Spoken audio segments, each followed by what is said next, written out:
ఇంకా ఎన్ని ఎన్ని వినాల్సి వస్తుందో. పెళ్ళే అయిపోయింది, ఇంకా ఈ అమ్మాయి ఇక్కడ ఏం చేస్తుంది? అసలు ఇలా ఎలా ఉంటారో ఏంటో. ఛీ! అయ్యో ఛ!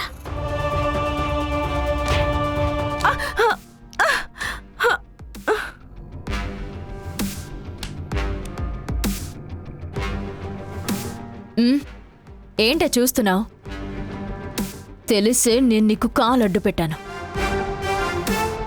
ఇలా చూడు, నేను చెప్పేది చెప్తుంది అన్ని జాగ్రత్తగా గుర్తుపెట్టుకో, సరేనా? అదే నీకు మంచిది, మీ అన్నకు మంచిది.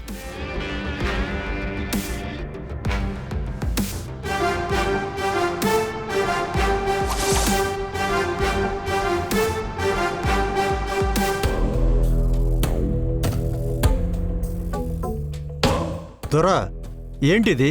ఏవేవో చెప్పావు, అంతా ఎలా అయిపోయిందేంటయ్యా?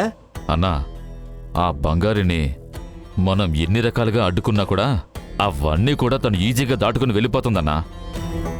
సేమ్ మా అత్తయ్యలాగానే. నువ్వు పోయి గడప దగ్గర కూర్చుని భజన బృందం ఎలాగో లేదు కదా, పోయి ఆ పనిలో ఉండు. మరి పోవయ్యా, నువ్వు నీ ప్లాన్లు. నేను నమ్మాను చూడు, నన్ను నేను అనుకోవాలి. నేను ఇంకా ఇక్కడే ఉంటే నాకే అవమానం. అన్నా, అవును, ఈయన ప్లాన్లు వేసి పెద్ద ఏదో చేసినట్టు చెప్తున్నాడు. ఎన్నేళ్ల నుంచో ఏదో చేద్దామనుకుంటున్నాడు, అవడం లేదు. ప్లాన్ వేయగలం అంతే. అది వర్కౌట్ అవ్వకపోతే నేనేం చేయగలను? కాళోజీ సార్, ఏంటి సార్ అంత అర్జెంటుగా వెళ్ళిపోతున్నారు? సార్, డిన్నర్ రెడీ అయింది. తినేసి కాసేపు అలా రెస్ట్ తీసుకుని మాతో ఒక్క ఫోటో దిగి అప్పుడు వెళ్ళొచ్చు కదా. ఇదిగో బాబు, కాళోజీ సార్కి ఒక జ్యూస్ తీసుకురామ్మా. పర్వాలేదులే, ఇంట్లో పనికని చేరి ఓనర్ మనవణ్ణే వల్ల వేసుకుని ఇంటి కోడలై నిలబడ్డం అంటే నిజంగా స్కిల్ ఉంటేనే అవుతుంది బంగారి. చిన్న వయసులోనే చాలా తెలివిగా ఉన్నావు, మంచి ఫ్యూచర్ ఉంది. ఏంటి సార్, ఇలా మాట్లాడేస్తే నేను అవమానంతో తల దించుకుంటాను అనుకుంటున్నారా? ఎవరు చెప్పే మాటలకి ఇంపార్టెన్స్ ఇవ్వాలి, ఎవరు చెప్పేది అస్సలు ఎక్కించుకోకూడదని నాకంటూ ఒక లెక్కుంది సార్. నాకిదంతా మా జాన్సమ్మ నేర్పించింది. అలాగా? అలా అయితే ఇంకా ఏమి నేర్పించారు మీ ఝాన్సీ అమ్మ? అబ్బో, చాలానే నేర్పించారులేండి. కానీ మీరు నేర్చుకోవాల్సింది కూడా ఒకటి ఉంది. మన పని మానుకుని పక్క వాళ్ళ విషయాలు వేలు పెట్టడానికి వచ్చేశారు. అలా అంతా చేస్తే ఈ జన్మలో ఎదగలేరు. మన చేతిలో ఉన్నవన్నీ మన చేయి దాటిపోతాయి. ఏంటి సార్, అర్థం కాలేదా? ఇవాళ మీ టెండర్ ఏమైందో చెప్పనా? ఓహో, మర్చిపోయారా? పక్క వాళ్ళ మీద పగ తీర్చుకోవాలని కాకుండా మీ గురించి కూడా మీరు కొంచెం ఆలోచించుంటే అలాంటివి మీకు గుర్తుంటాయి. 24 గంటలు పగ తీర్చుకోవడాలు, పక్క వాళ్ళని నాశనం చేయడం, వాటి గురించే ఆలోచిస్తే ఇదిగో ఇలాగే దిక్కు తెలియకుండా పోతుంది. ఎప్పుడెప్పుడా జాన్సమ్మ పడుతుంది, చప్పట్లు కొట్టి ఎంజాయ్ చేద్దామని చూస్తున్నారు కదా. నిన్న ఆ గుడ్డు కాంట్రాక్ట్ ఏంటి? అర్థం కాలేదా? గుడ్డు కాంట్రాక్ట్ అంతా ముక్కలు అయిపోయింది. మీరు కావాలంటే ఫోన్ చేసి అడగండి, తెలిసిపోతుంది.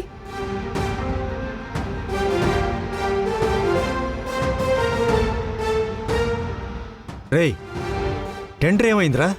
అయ్యా, మామూలుగా మనకు రావాల్సిన టెండరు ఝాన్సీ అమ్మకి వెళ్ళిపోయింది.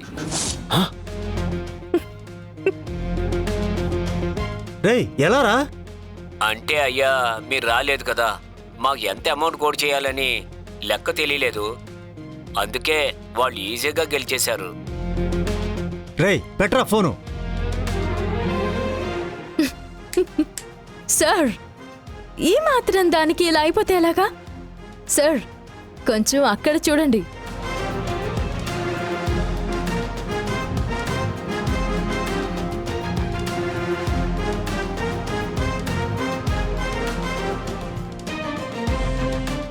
ఏంటి నా చోటికే వచ్చి నన్నే అవమానించాలనుకున్నావా?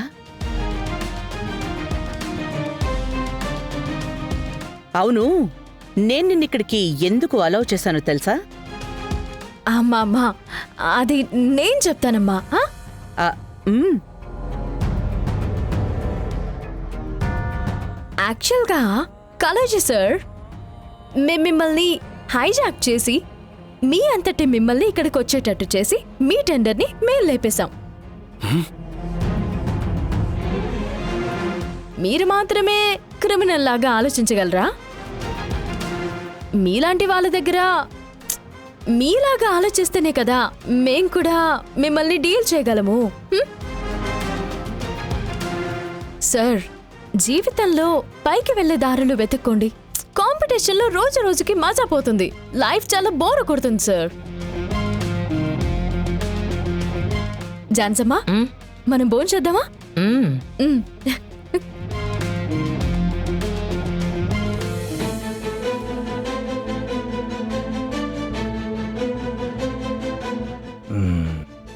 ఏయ్, ఇద్దరూ కలిసి సూర్యమండలానికి ఎగురుతున్నారు. కాల్చి బూడిద చేస్తాను.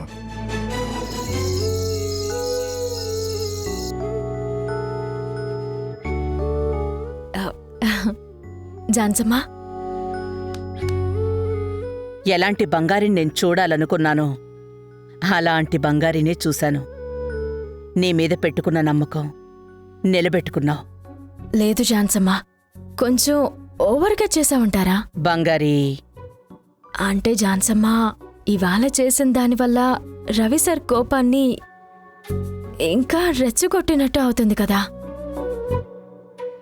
ఖచ్చితంగా దీనికి రవి సార్ రియాక్ట్ అవుతారు. అంత పెద్ద మాస్ ఎంట్రీ ఇచ్చి అది తప్పు అని ఆలోచిస్తున్నావా? అహ, అది కాదు జాన్సమ్మా, రవి సార్కి పాయింట్ ఆఫ్ వ్యూ అని ఒకటి ఉంటుంది కదా. రవి సార్ నన్ను అలా ఊహించుకుని ఉండరు కదా. బంగారి, నీకంటూ ఒక గుణం ఉంది.